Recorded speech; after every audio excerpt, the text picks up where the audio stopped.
प्रधानमंत्री मोदी अभी कुवैत के 2 दिन के दौरे पर हैं। 1981 में इंदिरा गांधी के बाद पीएम मोदी कुवैत जाने वाले पहले भारतीय प्रधानमंत्री हैं, यानी कि लगभग 43 साल बाद कोई प्रधानमंत्री भारत से कुवैत के दौरे पर गया है। कुवैत के अमीर शेख मिशाल अल अहमद के न्योते पर पीएम कुवैत पहुंचे हैं और दोनों देशों के अच्छे संबंध की झांकी उनके पहुंचते ही वहां देखने को मिली। एयरपोर्ट पर तो उनका गर्मजोशी से स्वागत हुआ ही। उनके स्वागत में शेख साद अल अब्दुल्ला स्पोर्ट्स कॉम्प्लेक्स में अब एक हाला मोदी कार्यक्रम भी रखा गया है। कार्यक्रमों में शिरकत के अलावा प्रधानमंत्री मोदी कुवैत के शीर्ष नेतृत्व के साथ बातचीत करेंगे, जिसमें रक्षा और व्यापार समेत कई समझौतों पर सहमति संभव है।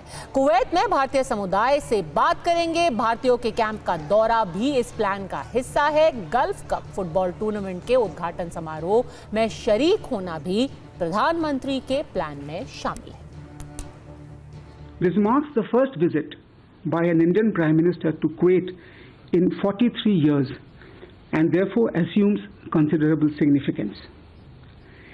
India and Kuwait share an age-old bond characterized by historical ties, robust economic exchanges, and vibrant cultural connections. There is excellent political relations between the two countries. India ranks among Kuwait's top trading partners, with bilateral trade between the two countries at more than $10 billion during the year 2023-24. Kuwait also remains a reliable energy partner for India, both in terms of supply of crude oil and LPG. There are investments also from Kuwait in India. Mr. Modi is glad about this, and I'm glad. It's my honor, especially, he's very tired of this book, and I'm so proud. So all the Indians in Kuwait are very much happy to welcome the Prime Minister, Honorable Prime Minister of India.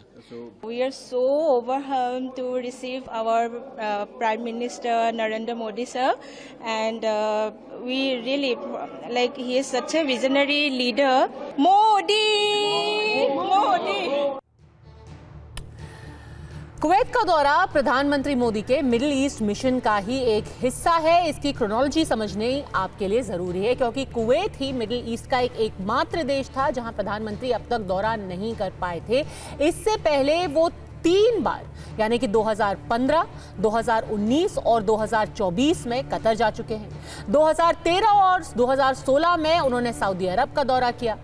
उसके बाद 2018 में वो Oman गए, 2019 में Bahrain गए और 2024 यानी इसी साल की शुरुआत में वो यूएई भी गए थे।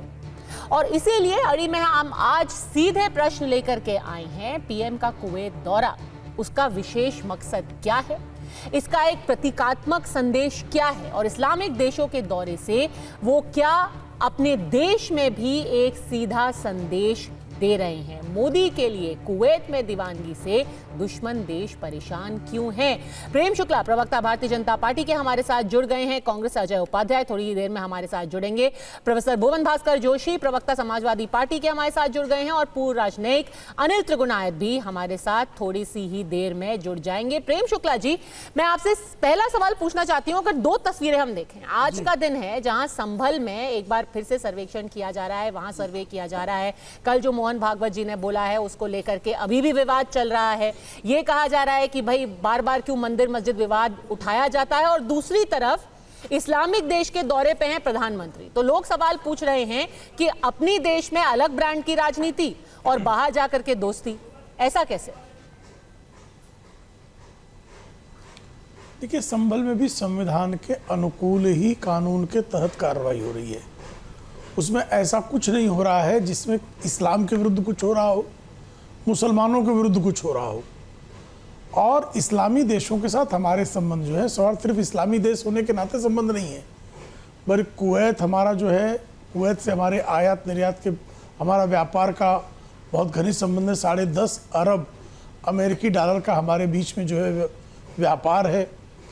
हम जो हैं अपने जो तेल निर्यातक देश हैं, जो हम जिनसे हम तेल आयात करते हैं, उसमें 6ठे क्रमांक का देश है। और कुवैत में सबसे अधिक जो प्रवासी आबादी रहती है वो भारतीयों की रहती है। तो कुवैत के विकास में भारत और भारतीयों का और भारत के साथ व्यापारिक रिश्तों में कुवैत का बहुत प्रगाढ़ ऐतिहासिक संबंध रहा है।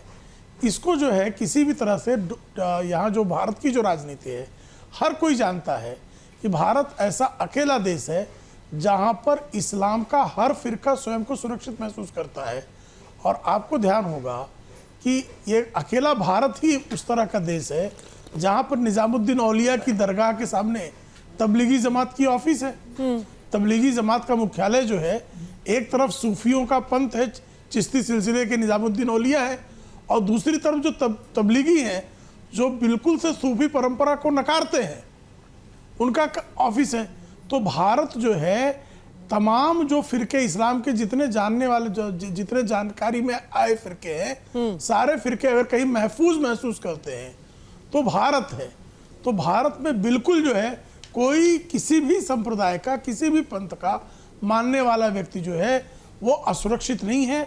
हर किसी को सुरक्षा की गारंटी है, लेकिन संविधान के तहत, कानून के तहत हमारे जो प्रावधान हैं, जो प्रक्रियाएं हैं, वो पूरी होंगी। ठीक है भुवन भास्कर जी, दिल और दोस्ती का रिश्ता यहाँ पर भी है, वहां पर भी।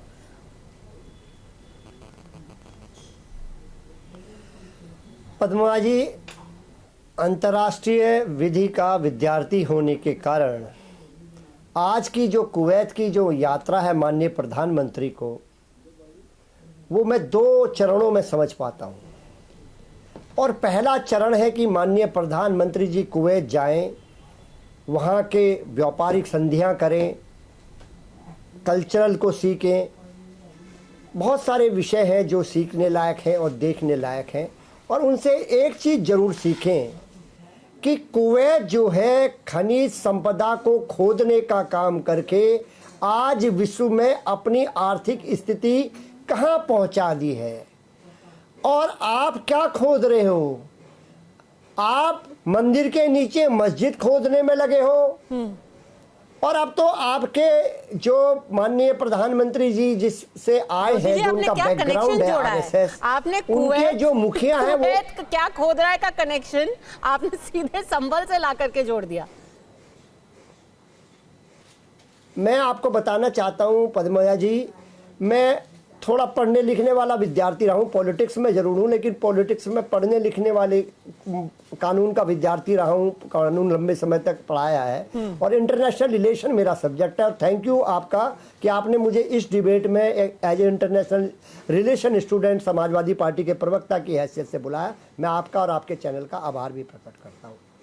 तो मैं दोनों चीज़ों की जब तुलना कर रहा था, जब आपके यहाँ से फ़ोन आया तब से मैं अध्ययन कर रहा था, तो मैं सोच रहा था कि एक देश खोद कर अपने आप को विश्व की ताकत बना लेता है, और एक देश अब इस चीज़ को खोदने में लगा है कि मंदिर के नीचे मस्जिद है या मंदिर के नीचे मस्जिद है। और मुझे लगता है यही ताकत अगर हम लोग लगा दे अपनी खनिज संपदा को खोदने में, तो हम लोग भी अपनी आर्थिक स्थिति को बहुत आगे ले जा सकते। देखिए ये प्रेम शुक्ला जी, ये एंगल दिया जोशी जी ने। वो कह रहे हैं कि वो खुदाई करके भविष्य को अपने सुदृढ़ कर रहे हैं, आप खुदाई करके कहां इतिहास में जा रहे हैं।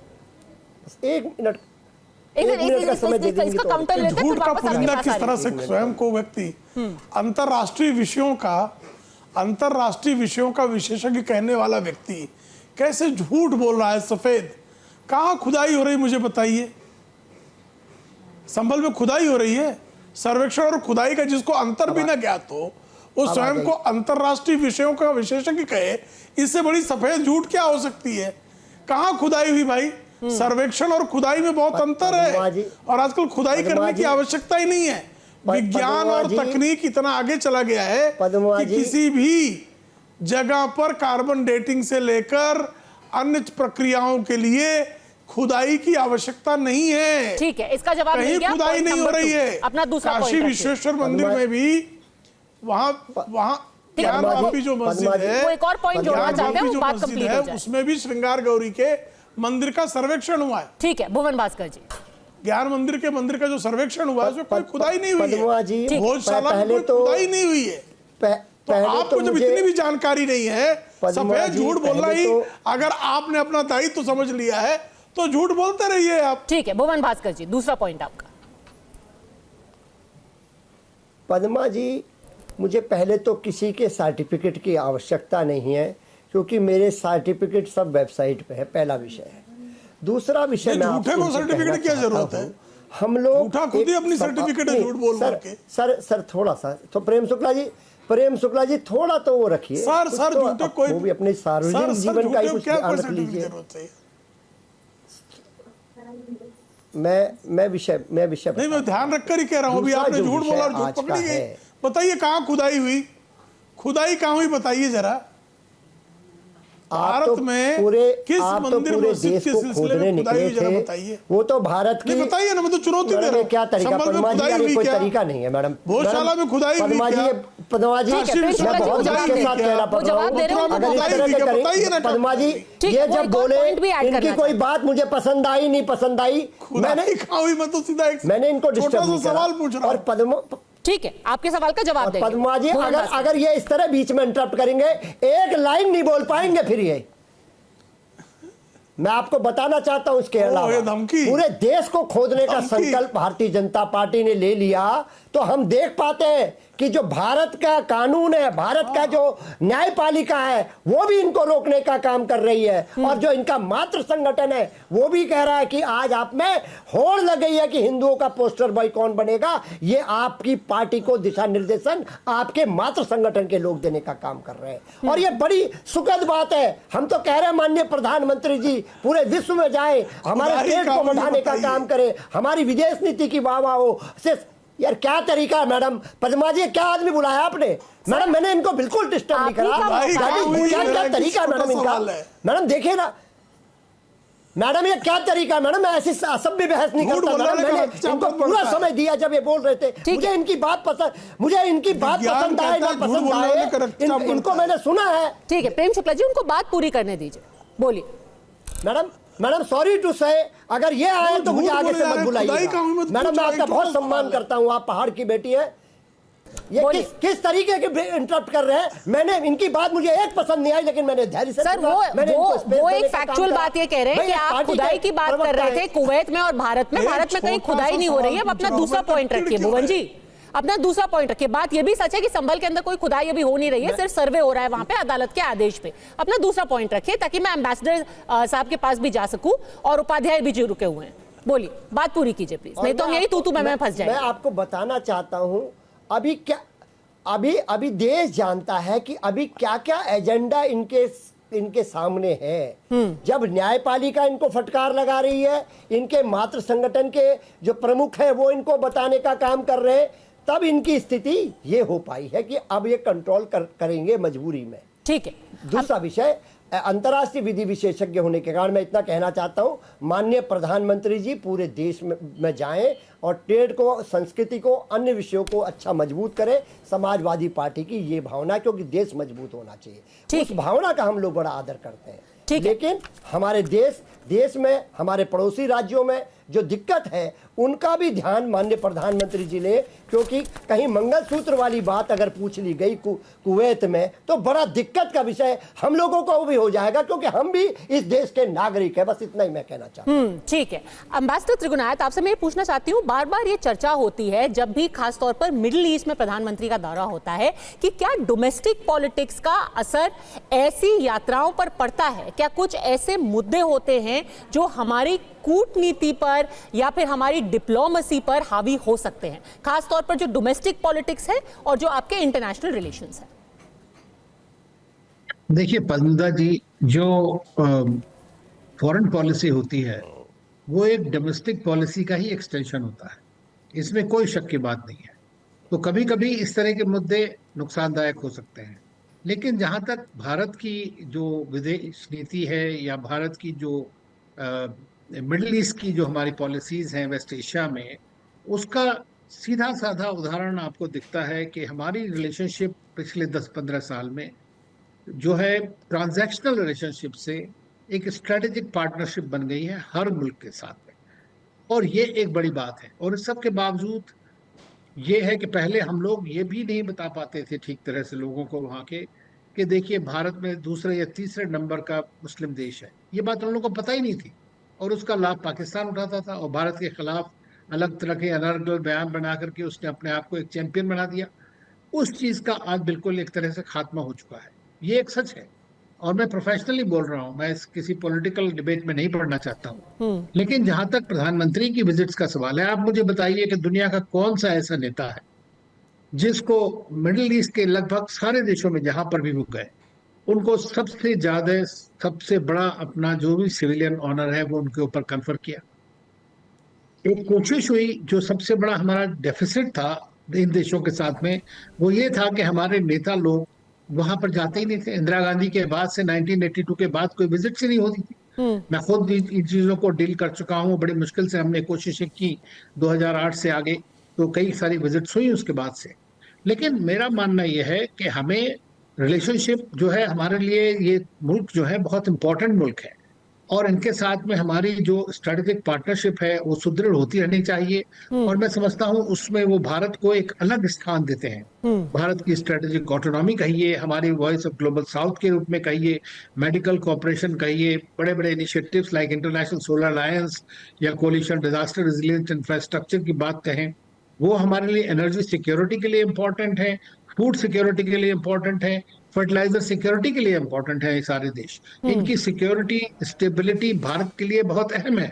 और इस वक्त जिस तरह से मिडिल ईस्ट के अंदर समस्याएं हो रही हैं, उसके अंदर में इन सब देशों के साथ मिलना बड़ा आवश्यक है। दूसरी चीज, कुवैत इस वक्त जीसीसी गल्फ कोऑपरेशन काउंसिल, जिसमें 6 मुल्क हैं गल्फ के, उसका चेयरमैन है। और भारत अपना इंडिया और जीसीसी कोऑपरेशन को अब बढ़ा रहा है, एक रीजनल अप्रोच अपनाई है हमने, और उसके तहत ये सारे जो है डिस्कशंस और मीटिंग सब हो रही हैं। तो मैं ये समझता हूँ कि हमारे जो इंडियंस वहां पर रहते हैं, 1 मिलियन करीब इंडियंस हैं, सबसे बड़ी कम्युनिटी है वहाँ की, और वो आज से नहीं है, बहुत सालों से है वहां पर। और इंडियंस को वो लोग काफी अच्छी तरह देखते हैं। साहब देखा कि जून में जब वो आग वहां पर हुई थी, तो वहां के खुद सारे मंत्री वहां पर खड़े हुए थे जिस बिल्डिंग में आग लगी थी कुवैत के, और जो कुवैती ओनर्स थे उनके खिलाफ इमीडिएट एक्शन लिया गया। ऐसा बड़ा कम होता है। और कुवैत एक ऐसा मुल्क है, भले ही वो डेमोक्रेसी एक ट्रेडिशनल सेंस में ना हो, लेकिन हम उसको वहाँ की नॉइजेस डेमोक्रेसी कहते हैं। वहाँ बड़ी जल्दी जल्दी इस तरह के नेगोशिएशंस होते हैं और सरकारें बदल दी जाती है। तो वहाँ का जो अगर आप देखेंगी तो बड़ा पूरे मिडिल ईस्ट के अंदर सबसे इंटरेस्टिंग जो डेमोक्रेटिक मजलिस और उसका वो डिस्कशंस होते हैं, वो कुवैत के अंदर होते हैं। कुवैत एक अच्छा देश है, उसके साथ हमारे रिश्ते हैं। प्रधानमंत्री बाकी 5 देशों में हो आए थे, लेकिन कुवैत शेड्यूलिंग की वजह से नहीं जा पाए। तो मैं इस बात को समझता हूं कि ये विजिट बहुत ज्यादा इंपॉर्टेंट है। अजय उपाध्याय जी, चाहे जैसी भी छवि हमारे देश के अंदर राजनीति के चलते प्रधानमंत्री की बताई जाती है कि मुस्लिम विरोधी राजनीति है भारतीय जनता पार्टी की वगैरह, पर सच तो ये भी है कि जितने भी ये देश है, जितने भी ये इस्लामिक देश है, उन सब ने प्रधानमंत्री को न्योता दिया है। प्रधानमंत्री वहां पर गए हैं और उनको वहां का हाईएस्ट सिविलियन ऑनर भी मिला है।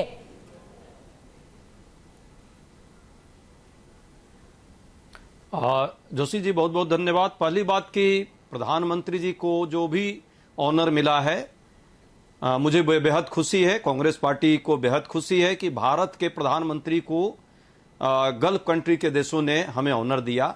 और हमारी जो सांस्कृतिक विरासत रही है, उनसे ऐतिहासिक संबंध रहे हैं, वो बहुत पुराना है। कुवैत की बात यदि हम लोग कर लें तो कुवैत जो है पहला ऐसा देश भारत ही था जिसको उसको रिकॉग्नाइज किया था 1961 में, जब वो अलग देश बनने की स्थिति में था।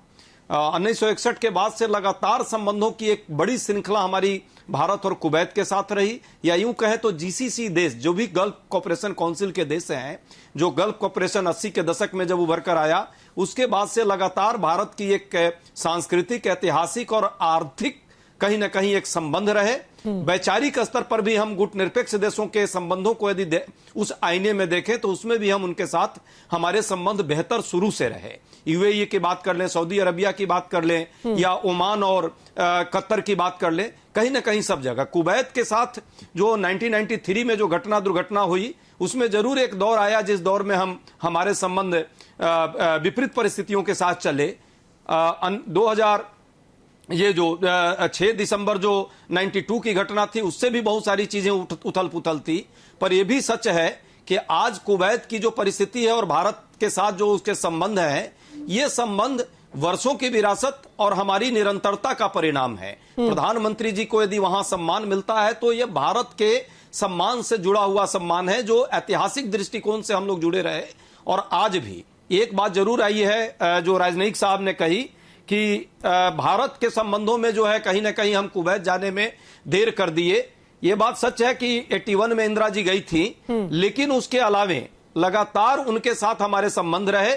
2013 में उनके भी राष्ट्राध्यक्ष जो है वो आए थे।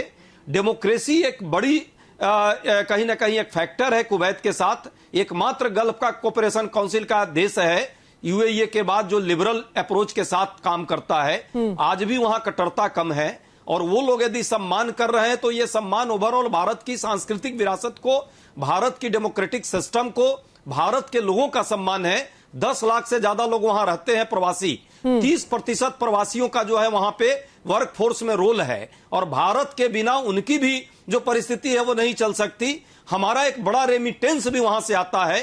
साथ में शिक्षा, स्वास्थ्य और बाकी क्षेत्रों में जो निवेश का एक लंबा दौर चला है शुरू से, बड़ी बड़ी कंपनियां भारत की भी और उनकी भी कंपनियां भारत में मूल माने आधारभूत संरचना में यदि वो इन्वेस्ट कर रहे हैं, तो ये बहुत सारे फैक्टर एक साथ जुड़ करके हमें ये संबंध देते हैं। संबंध एक दिन में नहीं बनता है। विदेश नीति में निरंतरता और उसको आगे बढ़ाने की हमारी प्राथमिकता आर्थिक, सांस्कृतिक, राजनीतिक और ऐतिहासिक, इन सारी चीजों को मिलाकर के हम भारत के विदेश नीति की परिकल्पना और उस पर अपना जो है विश्लेषण करते हैं। ये रिश्ते और सम्मान निरंतरता की वजह से है। पीठ थपथपाने से ज्यादा जरूरी है भारत का पीठ थपथपाया जाए। प्रेम शुक्ला जी।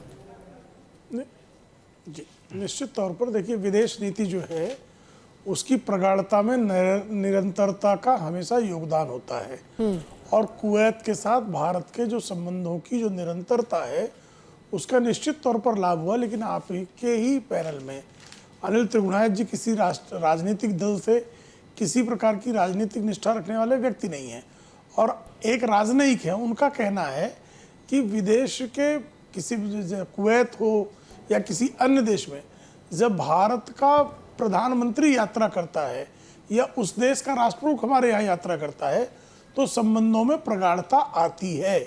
हम विविध द्विपक्षीय जो हमारे बीच में अनुबंध होते हैं उस पर हस्ताक्षर होते हैं, हमारे जो व्यापार संबंध हैं वो और प्रगाढ़ होते हैं, हमारे सांस्कृतिक और राजनयिक संबंधों को प्रगाढ़ करने का एक सुअवसर होता है। तो ऐसे में आदरणीय नरेंद्र मोदी जी की यात्रा निश्चित तौर पर इस प्रगाढ़ता को में अभिवृद्धि करने वाली है। जहाँ तक प्रश्न है, जैसा भाई अजय उपाध्याय जी ने कहा, यह निश्चित है कि वहाँ आदरणीय नरेंद्र मोदी जी का प्रधानमंत्री का अभिनंदन, उनको किसी भी अवार्ड से कन्फर किया जाना, यह जो है समग्र भारतवासियों का, समग्र भारत का सम्मान है। भारत के प्रधानमंत्री होने के नाते है। अगर उनको यूएई सम्मानित करता है, सर्वोच्च उनका अलंकरण है उससे अलंकृत करता है, या बहरीन अलंकृत करता है, या कतर अलंकृत करता है, तो एक व्यक्ति का सम्मान नहीं है, वह 140 करोड़ भारतीयों का प्रतिनिधित्व करने वाले प्रधानमंत्री का सम्मान है। पर भुवन भास्कर जी कह रहे हैं कि वहां जाकर के कहीं किसी ने बोल दिया कि आपने काउंसिल के सदस्य देश हैं, उन सबका जो है इसे सम्मान है। कहीं वो याद दिला देंगे कि चुनाव के दौरान आपने मंगलसूत्र को लेकर के जो स्पीच दी थी, तो जी इतनी हल्की बातें राजनीति में की नहीं जाती हैं, जोशी जी कर सकते हैं। आपके ध्यान में ला दें कि इस तरह के ही श्रीमान आजम खान की पार्टी के एक नेता हुआ करते हैं, एक उबैदुल्ला आजमी जो किसी जमाने कांग्रेस के नेता थे। ये सब 90 के दशक में कहते थे कि अगर राम मंदिर का निर्माण हो गया तो खाड़ी देश तेल देना बंद कर देंगे। ये धमकियां देते थे कि अनुच्छेद 370 संशोधित हो गया तो आपका जो है खाड़ी के देशों से संबंध टूट जाएगा। आप बताइए, अनुच्छेद 370 में संशोधन के बाद यूएई ने और सऊदी अरेबिया ने बाकायदा जम्मू एवं कश्मीर में इन्वेस्टमेंट किया है। आज राम मंदिर के भव्य दिव्य निर्माण के बाद खाड़ी देशों में भी मंदिरों का निर्माण हुआ है। तो इस तरह की धमकियां आप कृपा करके देने का, आपके मंदिर इसी से ज्ञात होता है कि आप अंतरराष्ट्रीय राजनीति का कितना ज्ञान रखते हैं, इसी से प्रकट हो जाता है। जोशी जी, आपके इस ज्ञान को प्रणाम है। भुवन जी, अब दिलचस्प बात है कि यहाँ कुवैत की बात हुई और अनुच्छेद 370 की बात हुई, क्योंकि कुवैत उन देशों में से एक था जिन्होंने अनुच्छेद 370 के जाने के बाद कहा था कि कश्मीर को लेकर के हम चिंतित हैं। और अब देखिए, आप जब कश्मीर में चुनाव हो गए हैं, जम्मू कश्मीर में, तब प्रधानमंत्री मोदी उसी देश की यात्रा करने के लिए जा रहे हैं। देखिए, माननीय प्रधानमंत्री जी की यात्रा के लिए शुभकामना समाजवादी पार्टी की है, ये विषय नहीं है। विषय ये है कि जो भारत के बहुत सारे लोग वहाँ पर जॉब करते हैं, कुवैत में जाकर जॉब करते हैं, वहाँ पर जो भारत में जो घटनाएं घटती हैं, अगर हम ये कहें कि वो घटनाओं का असर अगर जो यहाँ के बड़े नेताओं की जो बात जाती है एक अल्पसंख्यक समाज के लिए, हम ये बात बोले कि जो हाँ अल्पसंख्यक समाज बहुसंख्यक मात्रा में है, वो हमारे दृष्टिकोण पे नज़र रखता है। अगर हम ये बात नहीं समझेंगे तो निश्चित तौर पे उनको से तार हमारा दिल का नहीं जुड़ पाएगा। व्यापार का तो जुड़ सकता है, लेकिन दिल का तार जब जुड़ सकता है, जब हमारी उस धर्म विशेष के प्रति भावना शुद्ध हो। अगर हम अशुद्ध भावना से वहां जाएंगे, व्यापार हो सकता है हम लोग उनसे कर लें, वो हमसे कर लें, लेकिन जो तार जुड़ता है, जो इंटरनेशनल रिलेशन का सूत्र है, शांति के लिए, एक दूसरे के सहयोग के लिए, उस भावना को नहीं प्राप्त हो सकता। ये मैं अपने अनुभव के आधार पे, अपने अध्ययन के आधार पे इस बात को कह सकता हूं। बाकी समाजवादी पार्टी माननीय प्रधानमंत्री के विरोधाभास नहीं है। एक तरफ आप कह रहे हैं कि यहाँ पर जो बातें कही जाती हैं उससे गलत संदेश जाता है, उससे मन खट्टा हो सकता है इन देशों का, तो फिर वो उनको बुलाते ही क्यों? अगर गलत संदेश जा रहा है तो वो उनको क्यों बुलाते कुवैत आने के लिए? तब तो वो कहते हैं ना, आप दूर रहिए हमारे देश से, हमें आपकी बातें पसंद नहीं है, आप हमारे खिलाफ एक गलत भावना रखते हैं, आप हमारे खिलाफ गलत बातें बोलते हैं। क्योंकि वो लोग एक सूत्र को समझ गए हैं, दरवाजा अगर बंद भी हो तो खिड़की को खुला रखते हैं। ये समझ के लिए भी समझ आने में बहुत समय लग जाता है। तो आप कह रहे हैं कि ये दिल का रिश्ता नहीं है, ये धन का रिश्ता चलाना है। क्या ये बात सच है त्रिगुणायत जी? क्या ये कोई बहुत अच्छा विषय को कह रहा मैं बस ये रिश्ता जोशी ऑफ कन्वीनियंस है? ठीक है, अपनी बात पूरी कीजिए, मैं एम्बेसडर साहब से उसका जवाब ले लूंगी। हाँ, बात पूरी कीजिए। बस जोशी जी लास्ट में एक सेकंड का जोशी जी, बस मैं इतना कहना चाहता हूं, अगर हम अल्पसंख्यकों के प्रति दुर्भावना रखकर एक अल्पसंख्यक समाज के देश में जाएंगे तो निश्चित तौर पर हम भावनात्मक रूप से उनको नहीं जोड़ पाएंगे। अगर हमारे भावना में शुद्धि है तो निश्चित तौर पर हम पाएंगे कि उनके भावना में भी हमारे प्रति शुद्धि मिलेगी। अम्बेसडर त्रिगुणायत, तो ये जो भुवन भास्कर जोशी जी कह रहे हैं कि ये हम भावनात्मक रिश्ता नहीं है, ये ठीक है हमारा ये कूटनीतिक रिश्ता हो सकता है, हमारे बिजनेस रिलेशंस हो सकते हैं, पर दिल से दिल नहीं मिले। देखिए, मैं पर्सनली ये वो भाई भाई और ये हिंदी चीनी भाई भाई, हिंदी रूसी भाई भाई, उस तरह की इसमें मैं विश्वास नहीं रखता। मैं समझता हूँ रियलिस्ट है। विदेश नीति का सबसे बड़ा प्राइम इम्पोर्टेंस जो है कि अपने देश के लिए सबसे ज्यादा हम किस तरह बढ़िया कर सकते हैं, कैसे हम अपना डेवलपमेंट को आगे बढ़ा सकते हैं, कैसे अपनी सिक्योरिटी पा सकते हैं, चाहे वो एनर्जी सिक्योरिटी हो, फर्टिलाइजर सिक्योरिटी हो, चाहे वो इन्वेस्टमेंट्स हो या ट्रेड हो, वो सबसे ज्यादा इम्पोर्टेंट है आपके लिए। और आप एक बार बढ़ जाते हैं, आप देखिए चीन में उइघुर मुसलमान हैं, उनके साथ क्या हो रहा है वहां पे। कोई मिडिल ईस्ट का कंट्री एक किसी ने कोई स्टेटमेंट नहीं दिया आज तक, कहते हैं साहब हम प्राइवेटली बात करते हैं। तो अगर इस तरह का कोई आपका कंसर्न है तो प्राइवेटली कर सकते हैं वो, अगर उनको है। लेकिन वो ये भी नहीं भूलते कि भारत के अंदर एक ऐसा देश है, और ये एपॉलिटिकल बात मैं कह रहा हूँ और ये फैक्चुअल बात है, कि यही एक ऐसा मुल्क है जहां पर आप जो है माइनॉरिटीज के लीडर्स, प्रेसिडेंट बने, हमारे वाइस प्रेसिडेंट्स बने, हमारे लीडर्स बने और आर्मी चीफ रहे डिफरेंट एरियाज में। आज वो बड़े बड़े साइंटिस्ट हैं, टॉप एक्टर्स इंडिया के मुस्लिम्स हैं, तो अब वो सारे बड़े पॉपुलर हैं वहां पे। उनको तो वो कहते हैं इंडिया से, वो तो नहीं कहते किसी और मुल्क से आ रहे हैं। तो कहीं ना कहीं इतने बड़े देश में कहीं थोड़ी बहुत इंसिडेंट्स होती हैं, उन इंसिडेंट्स का कभी कुछ मुल्क जो दूसरे मुल्क हैं जिनको उसमें इंटरेस्ट है वो उसको एक्सप्लॉइट करने की कोशिश करते हैं। लेकिन हर एक देश, इसी तरह कुवैत भी देखता है कि आज यूएई के साथ हमारे किस तरह के ताल्लुकात हैं। प्रधानमंत्री वहां 7 बार हो आए हैं, वहां के जो लीडर हैं शेख जायद वो 4 बार भारत में आ गए हैं। सारे कंट्रीज के साथ में हिंदुस्तान के रिश्ते इतने बढ़ रहे हैं, सारी दुनिया आपकी तरफ देख रही है कि आज एक इमर्जिंग, एक ग्रोइंग हिंदुस्तान है, उसकी एक आवाज है, सेम फॉरेन पॉलिसी है। वो सारी चीजें लोग ज्यादा इंटरेस्ट रहते हैं। जैसे हमारा इंटरेस्ट है कि हम अपनी चीज में, उस तरह उनका भी इंटरेस्ट है कि भारत के अंदर में अगर उन्होंने $10 बिलियन भारत में इन्वेस्ट किया है तो वो इसलिए नहीं किया है कि उन्हें बड़ा अच्छा लग रहा है, उन्हें लग रहा है कि उसका रिटर्न मिलेगा। It's a safe investment, secure investment. तो मैं रियलिस्ट की तरह बात करता हूँ। मुझे ये जो जब लोग कहते हैं ना कि कोई आपसे अगर एक छोटी सी बात हो गई उसमें, तो जैसे फैमिली में होता है वैसे ही हो जाएगा, तो इसमें कोई शक नहीं है। इन सब चीजों में अगर लार्ज स्केल के किसी तरह की झगड़े होते हैं तो उसका कहीं ना कहीं मेंशन होता है वहां के मीडिया में।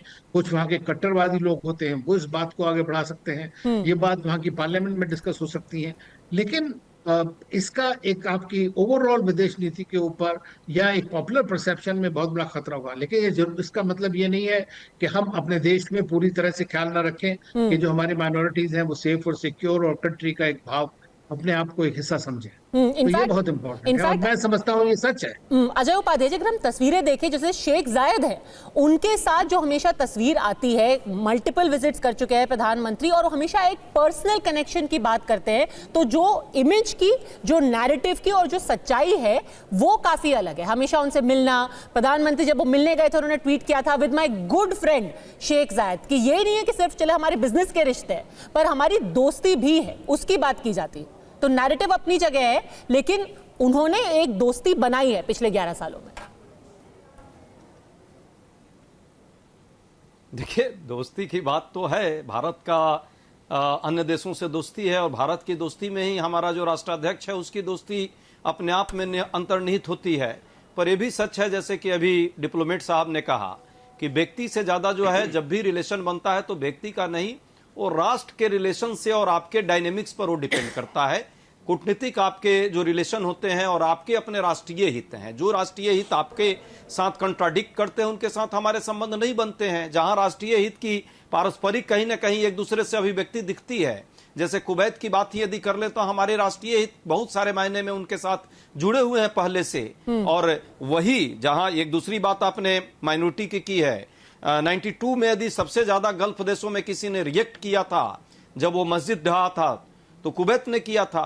2001-2 के बाद की बात आप कर लेंगे तो उस समय भी एक अलग से कानून उन्होंने बनाने का प्रयास किया जिसको उस समय भी रिएक्ट किया गया और बाद में जो है उसको खत्म करना पड़ा उसे। तो ये चलते रहता है रिलेशन, पारस्परिक संबंध जो है कोई व्यक्ति के कारण नहीं, देश के अपने अपने राष्ट्रीय हित हैं, प्राथमिक हित राष्ट्रीय हित है कि आज आर्थिक दृष्टिकोण से भारत सबसे बड़ा मार्केट है, हमारे पास टेक्नोलॉजी है, हम एक तरह से निरंतरता के साथ अन्य देशों को चाहे गुटनिरपेक्ष के समय में हो या आज हो, हमने अपनी विश्वसनीयता विश्व में लगातार कायम करने का प्रयास किया है कि हम दोस्ती को निभाना जानते हैं। भारत हमेशा विश्व के देशों के साथ दोस्ती निभाता है।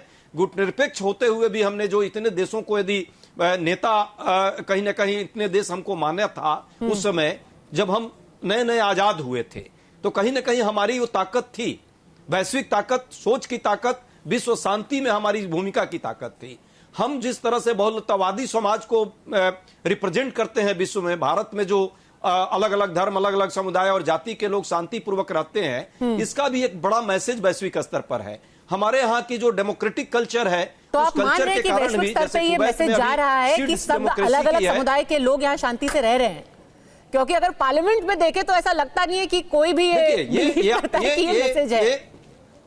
जोशी जी, नहीं जोशी जी, ये आज की बात मैं नहीं कर रहा हूं, हमारी एक परंपरा रही है इतने वर्षों की। अच्छा। इसमें गांधी को आप जितना इग्नोर करते भारत में कुछ विचारधारा के लोग, लेकिन जब विश्व में जाते हैं तो महात्मा गांधी को सब मानते हैं। और हमारे भी कई लोगों को जो यहाँ उनके हत्यारे को कई बार माला पहनाते हैं, उनको वहां जाकर के गांधी जी को माला पहनाना पड़ता है। इस तरह की हमारी विरासत है। ये सांस्कृतिक विरासत एक दिन में नहीं बनी है, ये हमारी एक परंपरागत सोच और लगभग जो 70-75 वर्षों की जो यात्रा भारत ने की है स्वतंत्रता के बाद वैश्विक स्तर पर, जो हमारी ताकत है वो ताकत एक दिन में नहीं, निरंतरता के साथ बनी है। कोई कह दे कि 98 में जो परमाणु विस्फोट हुआ वो 98 में अटल जी ने बनाकर विस्फोट कर दिया, ऐसा नहीं है। 75 में हो गया तो इंदिरा जी ने विस्फोट कर दिया, ये भी नहीं है। हाल में सबने मिलकर के भारत को इतनी ताकत बनाई। हाँ, हाल में तो ये कहा जाता है ना हमारे देश में कि गांधी जी की तो पूरी जो सोच है उसको खत्म कर दिया गया है हमारे देश में, अब एक अलग तरीके की सोच यहाँ चल रही है। तो आप कम से कम ये तो मान रहे हैं कि वैश्विक स्तर पर गांधी जी की सोच है, सब लोग साथ में रह रहे हैं, खुशी राजी से रह रहे हैं, ये सोच अभी भी हमारे देश में है और ये दुनिया मान रही है। नहीं, बहुलतावादी हमारी जो विचार और संस्कृति है उस बहुलतावादी सोच और विचार जो हमारी संवैधानिक परंपरा है, जो हमने इतने वर्षों में पाया है, हाँ। वसुधैव कुटुंबकम की जो परिकल्पना है वो हमारे ही सांस्कृतिक विरासत से हमको मिली है। और ये वैश्विक स्तर पर लोग इस बात को जानते हैं। जरूर कुछ समय क्षण के लिए कुछ गड़बड़ी हो रही है, लेकिन उसको हमको ठीक करना है ताकि हम और आगे जाकर के विश्व में हम अपनी पहचान जो पुरानी हमारी रही है उस पहचान को हम मेंटेन करें। यहां भाजपा और कांग्रेस की बात नहीं है, शुक्ला जी की और मेरी बात नहीं है। देश का जितना ऊंचा देश का सिर होगा, जितनी हम आपस में शांति से रहेंगे, जितने सभी धर्म समुदाय के लोगों का सम्मान करेंगे, वैसे ही विश्व में हमारी पहचान होगी। ठीक है, देखिए आप चाहे कांग्रेस के बारे में जो भी कहें प्रेम शुक्ला जी, पर आज कांग्रेस इस यात्रा में आपके साथ खड़ी है और कह रहे हैं कि हमारे देश के प्रधानमंत्री का सम्मान हो रहा है, जो बहुलतावादी सोच है उसका सम्मान हो रहा है और वैश्विक सम्मान हो रहा है। देखिए, निश्चित तौर पर हम जब राजनयिक विषयों पर चर्चा करते हैं तो हमको दलगत राजनीति से ऊपर उठकर सोचना ही होगा। और इसमें कोई संदेह नहीं है कि जब हमारे देश के प्रधानमंत्री कहीं भी यात्रा करते हैं, चाहे अमेरिका की यात्रा कर रहे हो, फ्रांस की यात्रा कर रहे हो, मध्य पूर्व के देशों की यात्रा कर रहे हो, पूर्वोत्तर की यात्रा कर रहे हो, जापान की यात्रा कर रहे हो, तो सारे जगहों पर वो भारत के प्रधानमंत्री के रूप में समग्र भारतीयों का प्रतिनिधित्व कर रहे होते हैं। पर ये तब भी याद रखिएगा जब आप कहेंगे कि कांग्रेस हमारे देश के खिलाफ षड्यंत्र कर रही है, देखा जाता है। वो तो कह रहे हैं हमारे देश के प्रधानमंत्री के हम साथ खड़े हैं, आप कहते हैं कि ये देश तोड़ने के लिए खड़े हैं। नहीं, निश्चित तौर पर, लेकिन जब जब जब जब जब जब श्रीमान राहुल गांधी अमेरिका की धरती पर जाकर कहेंगे कि अमेरिका और ब्रिटेन को भारत के आंतरिक मामलों में हस्तक्षेप करना चाहिए, तो हम ये बात कहेंगे। ठीक है, जब वो जॉर्ज सोरोस के सुर में सुर मिलाकर बात करेंगे तो हम कहेंगे। ये तो अब जैसा उनका व्यवहार होगा उसके अनुकूल उनके व्यवहार पर हमारी टिप्पणी होगी। ठीक है, ये ताजा तस्वीरें हम देख रहे हैं, अभी कुवैत से ये ताजा तस्वीरें आ रही हैं। प्रधानमंत्री जो है कम्युनिटी प्रोग्राम में पहुंचे हैं कुवैत में, वो भारतीय मूल के लोगों से मिल रहे हैं। जैसे कि हम यहाँ पर चर्चा भी कर रहे थे कि जो सबसे बड़ा हिस्सा है वहां अप्रवासी लोगों का, वो भारतीय लोग हैं। वहां पर भले से ही वो मेडिकल फील्ड हो या और कोई फील्ड हो, वहां पर बहुत भारी मात्रा में भारतीय रहते हैं। जी अजय उपाध्याय जी। पहली बात कि शुक्ला जी ने जो अभी बात रखी है वो झूठ रखी है, उनको पता है पर उनको भ्रम फैलाना है। हालांकि आज मैं इस विवाद में और इस चर्चा में नहीं जाना चाहता था, पर राहुल गांधी ने कहीं भी ये नहीं कही थी कि ब्रिटेन और कहीं आकर के हमारे आंतरिक मामलों में दखल दे। डेमोक्रेटिक स्ट्रक्चर की बात है। मणिपुर में क्या हो रहा है, ऐसा नहीं है कि विश्व नहीं समझ रहा है, इसको जान रहा है कि हमारे यहाँ 1.5 साल से एक तरह से मणिपुर एक राज्य जो है जल रहा है और प्रधानमंत्री जी को वहां जाना चाहिए, अब वो नहीं जा पा रहे हैं। आज ये मौका नहीं है इस मंच से जो आप बात कर रही हैं उस पर मैं करूं, पर इस बात को यदि विपक्ष करता है तो कोई गलत नहीं करता है। जहां तक यहाँ माइनॉरिटी की बात है, मंदिर मस्जिद चर्बी गर्मी 80-20 अब तो भागवत साहब को कहना पड़ गया कि भाई ये साधु के भेष में नेतागिरी बंद करो, हिंदूवादी नेतृत्व करके और हिंदू मुस्लिम में बंटवारे की राजनीति मत करो। अलग बात है, वैचारिक आधार भागवत साहब का भी वही रहा। जब आप पेड़ यदि बबूल का रोपेंगे तो उसमें दशहरी आम की अपेक्षा नहीं होगी। हाथी के दांत खाने के दिखाने के अलग अलग हो सकते हैं, पर भारत का जो इमेज विश्व में इतने वर्षों में बना है, मैं बार बार कह रहा हूं, ये छोटी छोटी घटनाएं जो देश के अंदर आप जरूर प्रयास कर रहे हैं करने का, उसको रिजोल्व नहीं करने का, समन्वय और सभी संस्कृतियों को एक साथ नहीं लेकर चलने का बावजूद अभी धारणाएं विश्व में गांधी की धारणा चलती है। गांधी एक अपने आप में विचार है, वैश्विक स्तर पर भी शांति के, प्रेम के, सद्भाव के और पारस्परिक सहानुभूति के और सौहार्द के। आप जो चाहते हैं यहां खुदाई करके राष्ट्र में शांति की जुदाई कर दें, लेकिन वैश्विक स्तर पर ऐसा नहीं होगा। विश्व शांति इतनी देर से कांग्रेस आपका समर्थन कर रही थी, आपने उन्हें छेड़ दिया, अब वो भी आपको याद दिला रहे हैं कि आप ये सब 80-20 गर्मी चर्बी ये सब। मैं आज भी इस मुद्दे पर देश का जो मुद्दा है विदेश नीति का, उसमें निरंतरता रही है और विदेश नीति में हम दोनों साथ हैं। ठीक है, विदेश नीति में चीजें गलत होगी तो हमारा काम है कहना। ठीक है, आप यहाँ हिंदुत्ववादी जो राजनीति की बात कर रहे थे। ठीक है, प्रेम शुक्ला जी जवाब दीजिए, फिर मैं वापस भुवन भास्कर जोशी के पास जाऊंगी। हाँ जोशी जी। पद्मजा जी, एक तो मैंने जो श्रीमान राहुल गांधी का बयान था मिसकोट नहीं किया है। आपके आर्काइव में वो बयान मिल सकता है। ठीक है, नहीं आज उस पर बहस नहीं करते हैं। पहले व्यक्ति जो आज हम कुवैत पे ही फोकस रखते हैं, नहीं तो ये बात बहुत दूर तक चली जाएगी। पूरा देश लेकिन पूरा साइड ट्रैक हो जाएगा। चीन में लोकतंत्र और भारत में नहीं है, ये श्रीमान राहुल गांधी कहते हैं, जबकि चीन में लोकतंत्र नहीं, लोग भली बात जानते हैं। तो अब ये बातें जब शुरू की जाएंगी तो बहुत दूर तक जाएंगी। ये भी झूठ, और आप आईटी सेल को ही देखते हैं। देश सशक्त होता है, सुदृढ़ होता है आर्थिक रूप से। अब भाई सुन लीजिए, आर्थिक रूप से आपका देश, जब आपकी अर्थव्यवस्था जो है स्थिर होती है, सुन ही रहा हूं मैं, झूठ आपका कितना सुनूं, देशों में दोनों झूठ बोल रहे हैं आप। होती है जब हम फ्रेजाइल 5 नहीं, झूठ तो मैं तो बिना प्रमाणिक कोई बात कहता नहीं। जब आपका देश फ्रेजाइल 5 होता है तो अमेरिका में आपके राजनयिक का जो है वो कैविटी चेक हो जाता है, यह भी सत्य है, सबके सामने है। तो जब आपके देश में स्थिरता होती है, आर्थिक सुबत्ता होती है, आपके देश में जो है नीतिमत्ता होती है, तो आपकी साख बेहतर होती है दुनिया में। इसलिए जो है अजय जी, नेतृत्व कौन कर रहा है इसका भी राजनय पर प्रभाव पड़ना स्वाभाविक है। आदरणीय मोदी जी ने इंडिया फर्स्ट की दिशा से वैश्विक राजनय प्रारंभ किया। हम पंचशील के सिद्धांत को मान रहे थे, चीन, हम हिंदी चीनी भाई भाई की बातें कर रहे थे। परिणाम क्या था? दूसरी तरफ से चीन जो है तिब्बत को डकारने के बाद भारत पर कब्जा करने के लिए आगे बढ़ गया, यह भी हम सबने देखा है। ठीक है भुवन भास्कर जोशी, इससे पहले कि आप जवाब दें अजय जी, मैं एक और तस्वीर आपको दिखाना चाहती हूँ। चाइना के साथ तो नहीं, एक सेकंड अजय जी एक सेकंड, वो भुवन जी बोलना चाहते थे कुछ। मैं एक तस्वीर आपको और दिखाना चाहती हूँ भुवन जी, क्योंकि अब ये बात यहाँ पे हो रही थी जो हिंदुत्ववादी राजनीति है। चुनाव से पहले, लोकसभा चुनाव से पहले प्रधानमंत्री गए थे, जब वो यूएई गए थे, वहां पर स्वामी नारायण मंदिर का उन्होंने इनॉग्रेशन किया था। आज की भी एक बड़ी दिलचस्प तस्वीर है, कुवैत में महाभारत और रामायण का अनुवाद किया गया है, और दोनों जो ट्रांसलेटर हैं और पब्लिशर हैं, उन दोनों से आज प्रधानमंत्री, तो देखिए आप कुवैत में भी रामायण और महाभारत लेकर गए हैं। यहां पर क्या हम बात कर रहे हैं रामायण और महाभारत को लेकर के, और वहां कुवैत में उसका अनुवाद हो रहा है। भुवन जी। मैडम बोलूं?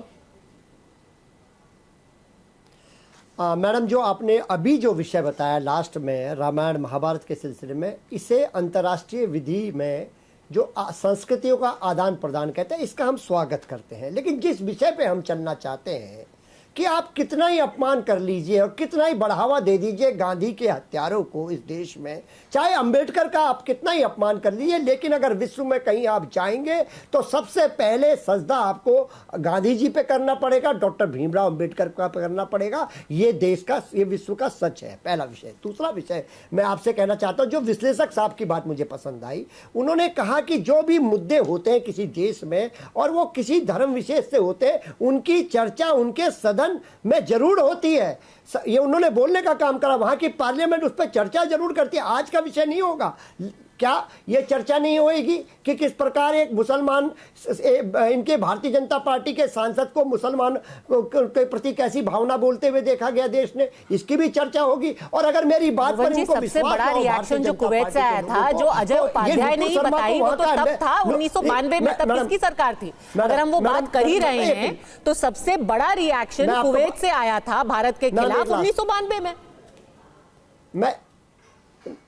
मैं जोशी जी उसी विषय को बताना चाहता हूं। मैं एक और कहना चाहता हूं, अगर इन भारतीय जनता के पार्टी के प्रवक्ता साथी को मेरी बात पर विश्वास ना हो तो क्यों नहीं ये कुवैत में नुपुर शर्मा को एम्बेसडर बना देते और फिर देख लेते अंतर्राष्ट्रीय विधि का क्या होगा, इनका अंतर्राष्ट्रीय रिलेशन का क्या होगा।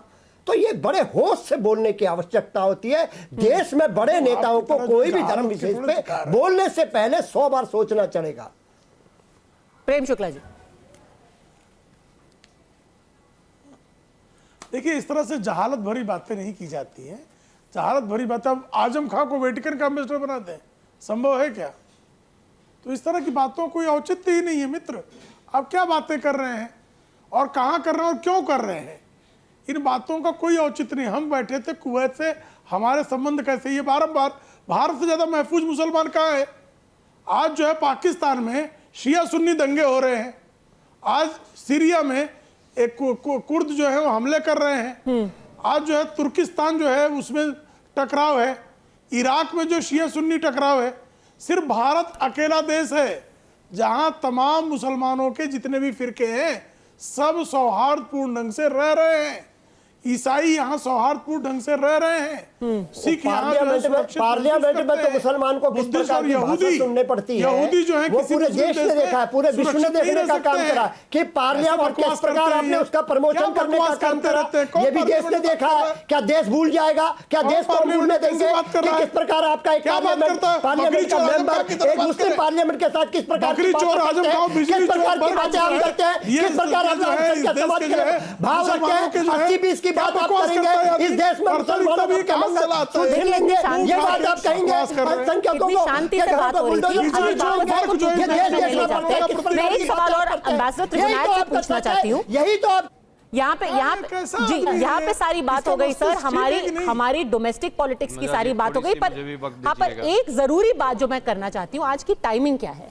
आज प्रधानमंत्री है कुवैत में और आज ही जर्मनी में एक अटैक हुआ है। जो कट्टरता बढ़ रही है पूरे विश्व में, जिस तरीके से बांग्लादेश में तख्ता पलट हुआ, जो जर्मनी में हुआ, जो काउंटर टेररिज्म पूरा खाड़ी के देशों के साथ काउंटर टेररिज्म कोऑपरेशन हमारे देश का होता है, क्या वो भी एक जरूरी मुद्दा होगा आज?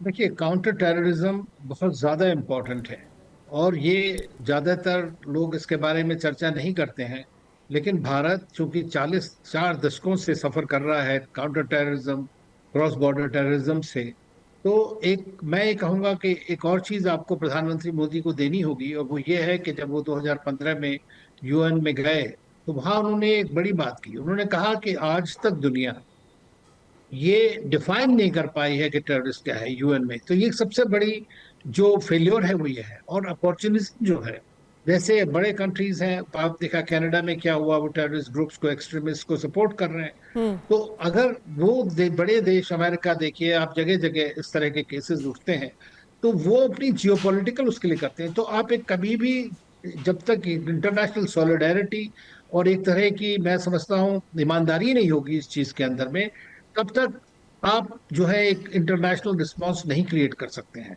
बातें होंगी, स्टेटमेंट्स होंगे, इंटेलिजेंस एक्सचेंज होगा, लेकिन आपका इन रियलिटी आप अंडरमाइन करते रहते हैं। ऐसे बड़े सारे देश हैं जो उसको यूज कर रहे हैं। पाकिस्तान के साथ दोस्ती देखी उनकी जी। और रेडिकलिज्म जो पूरी दुनिया में जो कट्टरपंथी संगठन, रेडिकलिज्म, एक्सट्रीमिज्म एंड टेररिज्म, ये तीनों चीज एक साथ चलती हैं।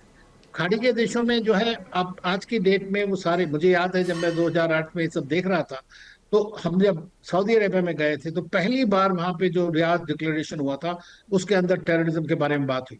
पाकिस्तानियों को पता लग गया कि उनको कॉल आउट कर रहे हैं।